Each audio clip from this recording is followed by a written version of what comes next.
వార్తల వివరాలు చూస్తే విద్యార్థులు ఎప్పుడెప్పుడా అని ఎదురుచూస్తున్న 10వ తరగతి పబ్లిక్ పరీక్షల ఫలితాలు బుధవారం ఉదయం విడుదలయ్యాయి.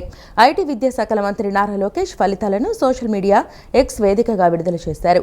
ఏడాది 6,14,459 మంది విద్యార్థులు పరీక్ష రాయగా 4,98,585 మంది విద్యార్థులు ఉత్తీర్ణులయ్యారని మంత్రి వెల్లడించారు. 81.14% ఉత్తీర్ణత సాధించారని, పార్వతీపురం మన్యం జిల్లా 93.90% ఉత్తీర్ణత రేటుతో అగ్రస్థానంలో ఉండటం సంతోషంగా ఉందన్నారు. రాష్ట్రంలో 10వ తరగతి ఫలితాలు విడుదలయ్యాయి. మంత్రి లోకేష్ ఆన్లైన్లో ఫలితాలను విడుదల చేశారు. పరీక్షల్లో 81.14% ఉత్తీర్ణత నమోదైంది. పరీక్షలకు 6,14,459 మంది విద్యార్థులు హాజరవగా 4,98,585 మంది ఉత్తీర్ణత సాధించారు. 93.90% ఉత్తీర్ణతతో పార్వతీపురం మన్యం జిల్లా అగ్రస్థానంలో ఉండగా చివరి స్థానంలో అల్లూరి సీతారామరాజు జిల్లా ఉంది. ఈ పరీక్షల్లో బాలికలే పైచేయి సాధించారు. బాలికలు 84.09%, బాలురు 78.31% ఉత్తీర్ణత సాధించారు. రాష్ట్ర వ్యాప్తంగా 1,680 పాఠశాలల్లో 100% ఫలితాలు వచ్చాయి. 10వ తరగతి పరీక్షల్లో ఉత్తీర్ణత సాధించిన విద్యార్థులకు మంత్రి నారా లోకేష్ అభినందనలు తెలియజేశారు. ఉత్తీర్ణత సాధించని వారు నిరుత్సాహపడవద్దని మంత్రి సూచించారు. మే 19 నుంచి 28 వరకు 10వ తరగతి సప్లిమెంటరీ పరీక్షలు నిర్వహిస్తామని వెల్లడించారు. జమ్మూ కాశ్మీర్లోని బైసరన్ ప్రాంతంలో పర్యాటకులపై ఉగ్రవాదులు దాడి చేసి పలువురిని హతమార్చడాన్ని తీవ్రంగా ఖండిస్తున్నానని ఏపీ ఉప ముఖ్యమంత్రి జనసేన అధినేత పవన్ కళ్యాణ్ అన్నారు. ఈ ఉగ్రదాడికి నిరసనగా జనసేన కార్యాలయాలపై పార్టీ జెండా అవనతం చేస్తున్నట్లు పవన్ కళ్యాణ్ వెల్లడించారు. జమ్మూ కాశ్మీర్లోని పహల్గామ్లో ఉగ్ర దాడులు జరిగాయి. ఈ దాడుల్లో పలువురు చనిపోయారు. మృతుల సంఖ్య మరింత పెరిగే అవకాశం ఉందని ఇంటెలిజెన్స్ అధికారులు వెల్లడించారు. ఈ ఉగ్రదాడి పట్ల పలువురు ప్రముఖులు సంతాపం వ్యక్తం చేస్తున్నారు. ఈ క్రమంలోనే ఏపీ ఉప ముఖ్యమంత్రి జనసేన అధినేత పవన్ కళ్యాణ్ సంతాపం తెలియజేశారు. ఉగ్రవాద దాడిలో మృతులకు జనసేన ఆధ్వర్యంలో 3 రోజుల పాటు సంతాప దినాలను పవన్ కళ్యాణ్ ప్రకటించారు. ఈ మేరకు సోషల్ మీడియా మాధ్యమం ఎక్స్ వేదికగా పవన్ కళ్యాణ్ ఓ ప్రకటన చేశారు. జనసేన కార్యాలయాలపై పార్టీ జెండా అవనతం చేస్తున్నట్లు పవన్ కళ్యాణ్ వెల్లడించారు. జమ్మూ కాశ్మీర్లోని బైస్రన్ ప్రాంతంలో పర్యాటకులపై ఉగ్రవాదులు దాడి చేసి 28 మందిని హతమార్చడాన్ని జనసేన తీవ్రంగా ఖండిస్తోందని అన్నారు. ఈ దుశ్చర్యను ఖండించి మృతులకు సంతాపం తెలిపామని అన్నారు.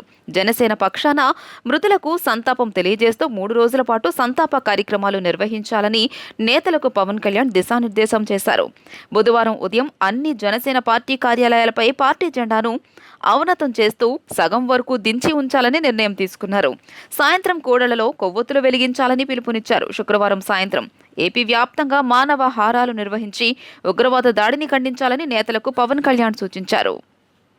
తెలుగుదేశం నాయకుడు వీరయ్య చౌదరి హత్య కేసును సమగ్రంగా దర్యాప్తు నిర్వహిస్తున్నామని హోంమంత్రి అనిత తెలిపారు. వీరయ్య చౌదరి తెలుగుదేశం పార్టీకి చిత్తశుద్ధి గల నాయకుడని అనిత పేర్కొన్నారు. సీనియర్ నాయకుడిని కోల్పోయామని, హత్యపై దర్యాప్తు నిర్వహిస్తున్నామని మంత్రి పేర్కొన్నారు.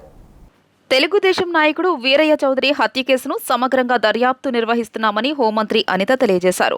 నిందితులను వదిలేదే లేదని పేర్కొన్నారు. నిందితులను పట్టుకునేందుకు 12 టీంలు ఏర్పాటు చేశామని తెలియజేశారు. ప్రకాశం జిల్లా ఒంగోలులో హత్యకు గురైన వీరయ్య చౌదరి మృతదేహాన్ని జీజీహెచ్కి అర్ధరాత్రి వచ్చి హోంమంత్రి పరిశీలించారు. అక్కడి నుంచి హత్య జరిగిన ప్రాంతానికి కూడా వచ్చి పరిశీలించారు. వీరయ్య చౌదరి కుటుంబ సభ్యులను కలిసి పరామర్శించారు. వీరయ్య చౌదరి తెలుగుదేశం పార్టీకి చిత్తశుద్ధి గల నాయకుడని అనిత పేర్కొన్నారు. సీనియర్ నాయకుడిని కోల్పోయామని, హత్యపై దర్యాప్తు నిర్వహిస్తున్నామని మంత్రి పేర్కొన్నారు. ఆమెతో పాటు AP maritime board chairman Damacharla Satya, SP Damodar ఉన్నారు. అన్ని బృందాలకి కూడా డిఎస్పీ లెవెల్ ఆఫీసర్ని కూడా మేము ఎండాస్ చేస్తున్నాం. మాక్సిమం అన్ని చోట్ల కూడా వెతకడం స్టార్ట్ చేసాం. టెక్నికల్గా కూడా వాళ్ళు ఎక్కడెక్కడైనా దొరుకుతారని చెప్పి టెక్నికల్గా అన్ని ఆస్పెక్ట్స్లోని కూడా మేము ఎంక్వైరీ చేసుకుంటున్నాం. యాజ్ వెల్ యాజ్ పాసిబుల్ నిందితులు ఎవరైతే ఉన్నారో వాళ్ళని పట్టుకుని శిక్ష పడే వరకు కూడా మేమందరం కూడా చేస్తామని చెప్పి మీ అందరికీ కూడా తెలియజేసుకుంటున్నాం. ఇటువంటి సంఘటనలు జరగకుండా చూసుకునే బాధ్యత కూడా తీసుకోవాలి. ఈరోజు సీసీ కెమెరాస్ సంబంధించి వాళ్ళ ఫుటేజెస్ కానీ అవన్నీ కూడా తీసుకుంటున్నాం. మాకు అంటే కొన్ని ఇష్యూస్ ఎంక్వైరీలో ఉన్నాయి కాబట్టి అన్ని మీకు కూలంకషంగా చెప్పలేకపోతున్నాం. బట్ ఎట్టి పరిస్థితుల్లోనే యాజ్ ఎల్ యాజ్ పాసిబుల్ మేము నిందితులైనా పట్టుకొని తీరుతాం. వాళ్ళకి శిక్ష పడేటట్టు చేస్తాం. వీరయ్య చౌదరి గారి మృతికి మేము శ్రద్ధాంజలి ఘటిస్తూ వాళ్ళ కుటుంబానికి ప్రగాఢమైన సానుభూతిని తెలియజేసుకుంటాం. అన్ని యాంగిల్స్ లోనే చూస్తున్నామండి. అంటే ఒక రాజకీయ పరంగా చూస్తున్నాము, వ్యాపార పరంగా చూస్తున్నాము, కుటుంబాల పరంగా చూస్తున్నాము. అన్ని యాంగిల్స్ లోని కూడా చూడాల్సిన బాధ్యత ఉంది కాబట్టి చూస్తున్నాం. మే 2న ప్రధాని మోడీ రాజధాని పర్యటన నేపథ్యంలో అమరావతి ప్రాంతంలోని రహదారులు, పార్కింగ్ ప్రదేశాలను పురపాలక శాఖ మంత్రి పి నారాయణ పరిశీలించారు. పరిశీలించారు. 2న ప్రధాని సాయంత్రం 4 గంటల నుంచి 5 గంటల వరకు బహిరంగ సభలో పాల్గొంటారని, 5 లక్షల మంది ప్రజలు బహిరంగ సభకు హాజరవుతారని భావిస్తున్నట్లు మంత్రి వెల్లడించారు. మే 2న ప్రధాని మోదీ రాజధాని అమరావతి పునర్నిర్మాణ పనులకు శంకుస్థాపన చేయనున్నారు. ఇందుకు సంబంధించిన ఏర్పాట్లపై అధికార యంత్రాంగం నిమగ్నమైన నేపథ్యంలో బుధవారం రాజధాని అమరావతి ప్రాంతంలోని రహదారులు, పార్కింగ్ ప్రదేశాలను పురపాలక శాఖ మంత్రి పి. నారాయణ పరిశీలించారు. గుంటూరు రేంజ్ ఐజీ త్రిపాఠితో కలిసి ప్రధాని సభకు వచ్చే రోడ్లను మంత్రి క్షుణ్ణంగా పరిశీలించారు. ఈ సందర్భంగా మంత్రి మాట్లాడుతూ రాజధాని ప్రాంతంలో 64,000 కోట్ల రూపాయల విలువైన పనులకు సంబంధించిన టెండర్లను పిలిచామని, వచ్చే నెల 2న రాజధాని పనులు ప్రధాని మోదీ చేతుల మీదుగా రీలాంచ్ జరుగుతోందని చెప్పారు. 2న ప్రధాని సాయంత్రం 4 నుంచి 5 గంటల వరకు బహిరంగ సభలో పాల్గొంటారని, 5 లక్షల మంది ప్రజలు బహిరంగ సభకు హాజరవుతారని భావిస్తున్నామన్నారు. రాజధానిలో కొన్ని రోడ్ల నిర్మాణం ఇంకా పూర్తి కాలేదని, సిఆర్డీఏ ఇతర శాఖల అధికారులతో కలిసి రోడ్లను త్వరితగతిన పూర్తి చేస్తున్నామన్నారు. మొత్తం 11 పార్కింగ్ ప్రాంతాలు ఏర్పాటు చేస్తున్నామన్నారు. మంగళగిరి, తాడికొండ, హరిశ్చంద్రపురం, ప్రకాశం బ్యారేజ్, వెస్ట్ బైపాస్ మీదుగా ప్రజలు సభకు చేరుకునే విధంగా ఏర్పాట్లు చేస్తున్నామని మంత్రి తెలియజేశారు. కిలోమీటర్ మేర రోడ్ షో ఉంటుందని మంత్రి వెల్లడించారు. ప్రధానమంత్రి చేతుల మీదే పునఃప్రారంభించాలని ముఖ్యమంత్రి గారు నిర్ణయించి వారిని ఇన్వైట్ చేశారు. వారు 2వ తేదీ రావడానికి యాక్చువల్గా టైం ఇవ్వడం జరిగింది. వారు 3 ఎయిర్పోర్ట్కి వచ్చి అక్కడి నుంచి ఇక్కడికి అమరావతి క్యాపిటల్ సిటీస్కి వచ్చి 1.1 కిలోమీటర్ రోడ్డు షోలో పాల్గొని ఆ విధంగా డయాస్ మీదకి వచ్చి యాక్చువల్గా 1 hour 4 to 5 యాక్చువల్ డయాస్ మీద ముఖ్య నాయకులు మాట్లాడటం జరుగుతుంది. ఈ విధంగా అమరావతి పునఃప్రారంభానికి ప్రధానమంత్రి గారు 2వ తేదీ మన రాష్ట్రానికి వస్తున్నారు. అయితే ఈ నేపథ్యంలో సుమారుగా 5 లక్షల పైగా ప్రజలు ఈ కార్యక్రమానికి వస్తారని దానికి ఏర్పాట్లు జరిగినాయి. ఈ నేపథ్యంలో అన్నిటికంటే ముఖ్యమైనది ఇంకా అమరావతి క్యాపిటల్ సిటీని నేషనల్ హైవే కలిపే ఈ 13 రోడ్డు కానీ, ఈ 15 రోడ్డు కానీ, ఈ 11 రోడ్డు కానీ, సీడాక్స్ రోడ్డు కానీ ఇంకా ఆ యొక్క వర్క్ కానందువల్ల ఇన్ని లక్షల మంది వచ్చేటప్పుడు జాగ్రత్తగా ప్రణాళిక చేయాలని పోలీస్ డిపార్ట్మెంట్ వాళ్ళు గత 4 డేస్లో అనేక రోడ్లు పరిశీలించారు. వాళ్ళు కొన్ని బాటిల్ నెక్స్ ఉన్నాయి, వాటిని క్లియర్ చేయాలంటే. రాష్ట్రంలో విద్యుత్ రంగ బలోపేతానికి తక్షణ ఆర్థిక సాయం అవసరమని కేంద్ర మంత్రి శ్రీపాద యశో నాయక్ను మంత్రి గొట్టిపాటి రవికుమార్ అభ్యర్థించారు. విద్యుత్ రంగాన్ని ఆదుకోవాలని కోరుతూ ఆయనకు వినతి పత్రం అందజేశారు. రాష్ట్రంలో పెద్ద ఎత్తున పునరుత్పాదక విద్యుత్ రంగాన్ని ప్రోత్సహిస్తున్నామని గొట్టిపాటి వివరించారు. పునరుత్పాదక ఇంధన మౌలిక సదుపాయాల కోసం గ్రీన్ ఎనర్జీ కారిడార్ ప్రాజెక్టుకు తక్షణ ఆర్థిక సాయం అందించాలని గొట్టిపాటి విజ్ఞప్తి చేశారు. డిస్కంలను ఆర్థికంగా బలోపేతం చేయడంతో పాటు సుస్థిరాభివృద్ధి దిశగా ఏపీ ప్రభుత్వం అడుగులు వేస్తోందని రాష్ట్ర మంత్రి గొట్టిపాటి రవికుమార్ పేర్కొన్నారు. సంస్కరణల అమలుకు నిబద్ధతతో పనిచేస్తుందన్నారు. డిస్కంల ఆర్థిక స్థిరత్వం కోసం వ్యయ ఆధారిత టారిఫ్ను అమలు చేయాలని సూచించారు. రెగ్యులేటర్లు మార్కెట్ పరిస్థితులను బట్టి టారిఫ్ సర్దుబాట్లను అనుమతించాలన్నారు. డిస్కంలపై ఆర్థిక భారాన్ని తగ్గించేందుకు వాటి రుణాలపై వడ్డీ రేట్లు తగ్గించాలని పేర్కొన్నారు. రాష్ట్రంలో పెద్ద ఎత్తున పునరుత్పాదక విద్యుత్ రంగాన్ని ప్రోత్సహిస్తున్నామని గొట్టిపాటి వివరించారు. పునరుత్పాదక ఇంధన మౌలిక సదుపాయాల కోసం గ్రీన్ ఎనర్జీ కారిడార్ ప్రాజెక్టుకు తక్షణ ఆర్థిక సాయం అందించాలని గొట్టిపాటి విజ్ఞప్తి చేశారు. Financial cost of DISCOMs to be reduced. Government of India should ensure a reasonable financial cost, sir. That is one of the things. As we discussed before by Alok sir and Shashank sir, rationalization of uniform PPS should be come down. Because 25 years, 30 years, that is not good. 15 years, it should become to strengthen the DISCOMs. That is one thing. DISCOMs infrastructure to be strengthened. RDS 2 should be considered early for modernization of DISCOMs, sir. In rural areas, it's very difficult. Before 30 years, 40 years, poles, conductor were placed before 30 to 40 years back. To avoid accidents, to reduce the losses, for everything, RDS 2 should be taken immediately. And uniform software and hardware to DISCOMs to all the states, sir. Government of India should work out on a uniform IT and AI plan for DISCOMs throughout the country, sir. These are the findings of me. come outside to the మాజీ MP Kesineni నానిపై ప్రభుత్వ whip MLA bonda Umamaheswararao తీవ్ర విమర్శలు చేశారు. నాని బ్యాంకులను మోసం చేసి పెద్ద ఎత్తున అప్పులు ఎగ్గొట్టిన వ్యక్తి అని ఆరోపించారు. కేవలం అసూయతోనే నాని ఎంపీ కేశినేని శివనాథ్పై ఆరోపణలు చేస్తున్నాడని ఆయన ఆరోపించారు. ఊర్సా అనే కంపెనీతో శివనాథ్కు ఎలాంటి సంబంధాలు లేకపోయినా తప్పుడు ప్రచారం ద్వారా కలిపేందుకు కేశినేని నాని ప్రయత్నిస్తున్నాడని ఉమా మండిపడ్డారు. అలాగే విజయవాడ పాత బస్టాండ్ సమీపంలోని కేశినేని భవన్ పక్కనున్న సుబ్బారావు స్థలాన్ని నాని కబ్జా చేశాడని ఆరోపించారు. ప్రస్తుతం నానికి ఉన్న ఆస్తులన్నీ బ్యాంకులచే సీజ్ అయినట్లు ఆయన కనబడితే చొక్కా పట్టుకుని అప్పులు వసూలు చేసేందుకు బ్యాంకులు సిద్ధంగా ఉన్నాయన్నారు. ప్రజాదరణ పొందుతున్న కేశినేని శివనాథ్పై నిందలు వేయడానికి నాని హైదరాబాద్లో దాక్కుని ఈ ప్రయత్నాలు చేస్తున్నాడని ఉమా మండిపడ్డారు. కేశినేని నాని ఒక బ్యాంక్ కరప్టెడ్ ఫెలో, అప్పులు బ్యాంకులకి ఎగ్గొట్టినటువంటి వ్యక్తి కేశినేని నాని. ఇవాళ అసూయతో విజయవాడ పార్లమెంట్ సభ్యుడు కేశినేని శివనాథ్ చిన్ని మీద ఆరోపణలు చేస్తా ఉన్నాడు. ఉర్సా కంపెనీ కేటాయింపుల గురించి మాట్లాడుతూ ఉన్నాడు. లేని సంబంధాలు చిన్నీకి కంపెనీకి అంటగడతారు. ఇవాళ ఎక్కడో అమెరికాలో ఉన్నటువంటి వ్యక్తులు ఒక కంపెనీ పెడతాం కోసం ప్రభుత్వాన్ని అప్రోచ్ అయ్యి ప్రభుత్వం నిబంధనల మేరకు కేటాయిస్తే భూముల్ని దాన్ని విజయవాడ పార్లమెంట్ సభ్యుడు కేశినేని శివనాథ్ చిన్నీకి అంటగట్టినటువంటి మూర్ఖుడు కేశినేని నాని.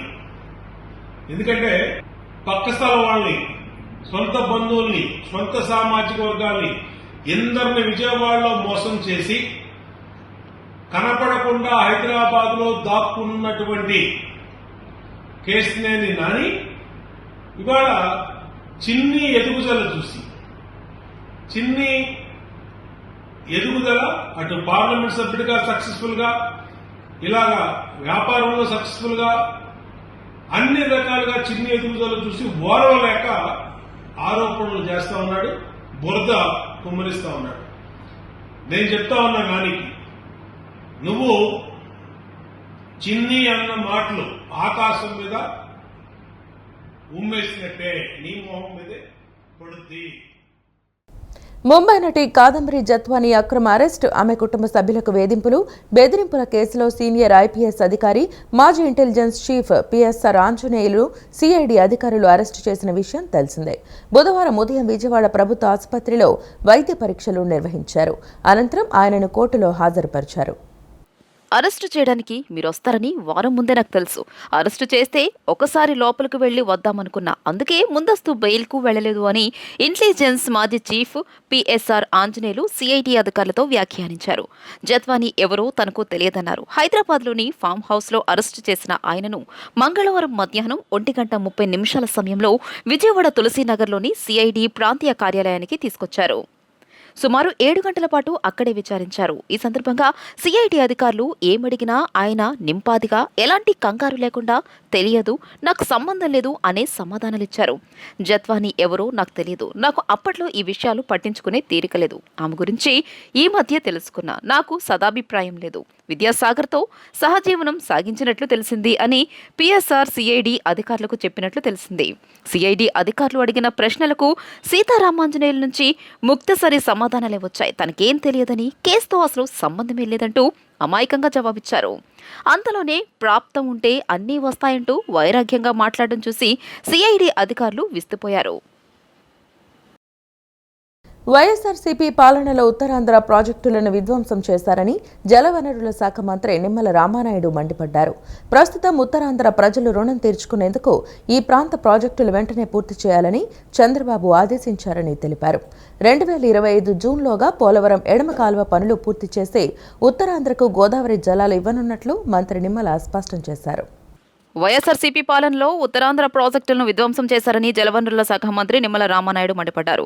వారి విధ్వంసం కారణంగా ఈ ప్రాంత ప్రజలు 50,000 కోట్ల రూపాయలు నష్టపోయారంటే అతిశయోక్తి కాదని అన్నారు. ఉత్తరాంధ్ర సుజల స్రవంతి, తోటపల్లి ప్రాజెక్టులో రూపాయి పనులు కూడా చేయలేదని, జైకా నిధులను సైతం దారి మళ్లించారని ఆరోపించారు. ప్రస్తుతం ఉత్తరాంధ్ర ప్రజల రుణం తీర్చుకునేందుకు ఈ ప్రాంత ప్రాజెక్టులు వెంటనే పూర్తి చేయాలని చంద్రబాబు ఆదేశించారని తెలియజేశారు. సాగునీటి ప్రాజెక్టుల విషయంలో గత ప్రభుత్వం నిర్లక్ష్యం కారణంగా ఉత్తరాంధ్ర ప్రజలు 50,000 కోట్ల రూపాయలు నష్టపోయారని అన్నారు. విజయనగరం జిల్లాలోని తోటపల్లి, గజపతినగరం బ్రాంచ్, తారకరామ, తీర్థసాగర్ ప్రాజెక్టులే వైఎస్ఆర్సీపీ విధ్వంసానికి నిదర్శనమన్నారు. ప్రస్తుతం సీఎం చంద్రబాబు నాయుడు సారథ్యంలో ఉత్తరాంధ్ర ప్రాంతాన్ని తిరిగి గాడిలో పెట్టేందుకు చర్యలు చేపట్టామన్నారు. ఎన్టీఆర్ నుంచి చంద్రబాబు వరకు ఉత్తరాంధ్రకు అధిక ప్రాధాన్యత ఇచ్చారని గుర్తు చేశారు. ఉత్తరాంధ్ర ప్రజల రుణం తీర్చుకునేందుకు ఈ ప్రాంత ప్రాజెక్టులు వెంటనే పూర్తి చేయాలన్న చంద్రబాబు ఆదేశాలకు అనుగుణంగా త్వరితగతిన పూర్తయ్యే ప్రాజెక్టులను గుర్తించి సమగ్ర నివేదికను సీఎంకు సమర్పించనున్నట్లు మంత్రి రామనాయుడు తెలియజేశారు. అదేవిధంగా 2025 జూన్లోగా పోలవరం ఎడమ కాల్వ పనులు పూర్తి చేసి ఉత్తరాంధ్రకు గోదావరి జలాలు ఇవ్వనున్నట్లు మంత్రి నిమ్మల స్పష్టం చేశారు. కొన్ని ఏదైతే గేట్స్ కానీ ఇవి కానీ కొన్ని పోర్ట్ ఇష్యూస్ ఏవైతే ఉన్నాయో అవి కూడా క్లియర్ చేసుకుని ఆ రిజర్వాయర్ ని కూడా ఒక వాటర్ ని నింపడంతో పాటుగా ఒక టూరిజం ప్లేస్ గా కూడా దాన్ని తీర్చిదిద్దాలనే విధంగా దానికి కూడా ఒక ఎస్టిమేషన్ కూడా ప్రిపేర్ చేయమని చెప్పడం జరిగింది. అదేవిధంగా ఏదైతే మరొక ముఖ్యమైనటువంటిది మహేంద్ర తనయ కూడా ఇప్పటి వరకు చూస్తే 45% పనులు మాత్రమే పూర్తయినటువంటి పరిస్థితిని గుర్తించడం జరిగింది. దీనికి కూడా కొంత ల్యాండ్ ఎక్వేషన్ ఇటువంటి సమస్యలు ఏవైతే ఉన్నాయో వాటి మీద కూడా క్లియర్ గా డిస్కషన్ చేశాం. అదేవిధంగా చంద్రబాబు నాయుడు గారి కళ మీ అందరికీ తెలుసు, ఏదైతే వంశధార నాగావళి లింక్ ఏదైతే ఉందో దీనికి కూడా ల్యాండ్ ఎక్వేషన్ సమస్య. అంటే ఇట్లా ఈ యొక్క శ్రీకాకుళం జిల్లాలో ఉన్నటువంటి ప్రాజెక్ట్స్ ఏవైతే ఉన్నాయో మరి రిజర్వాయర్స్ ఏవైతే ఉన్నాయో ఇవన్నీ కూడా 1 by 1 ఒక్కొక్కటి కూడా క్లియర్ గా మరి వాటిని ఇన్స్పెక్షన్ చేయడంతో పాటుగా రివ్యూ చేయడంతో పాటుగా స్పష్టంగా ఎప్పటికెప్పటికే పూర్తయ్యేటువంటి పరిస్థితులు ఉంటే ఆదేశాలు ఇచ్చాం. ఇంకా రిమైనింగ్ బ్యాలెన్స్ ఉంటే ఇమ్మీడియట్లీ ఎస్టిమేషన్ లిస్ట్ పంపించమని చెప్పాం. ఈ రోజు ఏదో రివ్యూ చేయడం అనే కాదు, ఈ మినిట్స్ నోట్ చేసుకుని మళ్ళీ ఇమ్మీడియట్లీ ఒక 10-15 days లో మళ్ళీ సెక్రటరియట్ లో కూడా మళ్ళీ ఇంకొకసారి అఫీషియల్స్ తోటి కూడా రివ్యూ పెట్టుకుని ఈ రివ్యూలో ఉన్నటువంటి అంశాలన్నీ కూడా అమలు చేసేటువంటి విధంగా ఈ యొక్క ఎన్డీఏ ప్రభుత్వం మేము పనిచేస్తాం. వైఎస్ఆర్సీపీ ఎమ్మెల్సీ దువ్వాడ శ్రీనివాస్ ఆ పార్టీ నుంచి సస్పెండ్ అయ్యారు. క్రమశిక్షణ ఉల్లంఘనకు పాల్పడినట్లు ఫిర్యాదులు వచ్చిన నేపథ్యంలో ఆయన్ను పార్టీ నుంచి తొలగించినట్లు వైఎస్ఆర్సీపీ కేంద్ర కార్యాలయం మంగళవారం రాత్రి ప్రకటించింది. శ్రీనివాస్ కుటుంబ వ్యవహారం రచ్చకెక్కడంతో పాటు మరో మహిళతో ఆయన కలిసి ఉండటంపై సామాజిక మాధ్యమాల విమర్శలు వచ్చాయి. చాలా కాలం కిందట ఆయన్ను పార్టీ నుండి సస్పెండ్ చేస్తారని వార్తలు వచ్చాయి, కానీ అప్పట్లో చేయలేదు. ఇప్పుడు హఠాత్తుగా సస్పెండ్ చేశారు. విజయవాడలో సారంగపాణి చిత్ర యూనిట్ సందడి చేసింది. మూవీ ప్రమోషన్లో భాగంగా విజయవాడ వచ్చిన హీరో ప్రియదర్శి, హీరోయిన్ రూపా కోడవాయర్, చిత్ర దర్శకుడు ఇంద్రకంటి మోహన్ కృష్ణ, నిర్మాత శివలింగ కృష్ణ ప్రసాద్ ఇంద్రకీలాద్రిపై కొలువైన దుర్గమ్మను దర్శించుకున్నారు. దేవస్థానం అధికారులు ఆలయ మర్యాదలతో ఘన స్వాగతం పలికారు. దుర్గమ్మ దర్శనం అనంతరం దేవస్థానం వేద పండితులు అమ్మవారి చిత్రపటం ప్రసాదాన్ని అందజేశారు. సారంగపాణి జాతకం చిత్రం విజయవంతం కావాలని దుర్గమ్మను వేడుకున్నట్లు వారు తెలిపారు.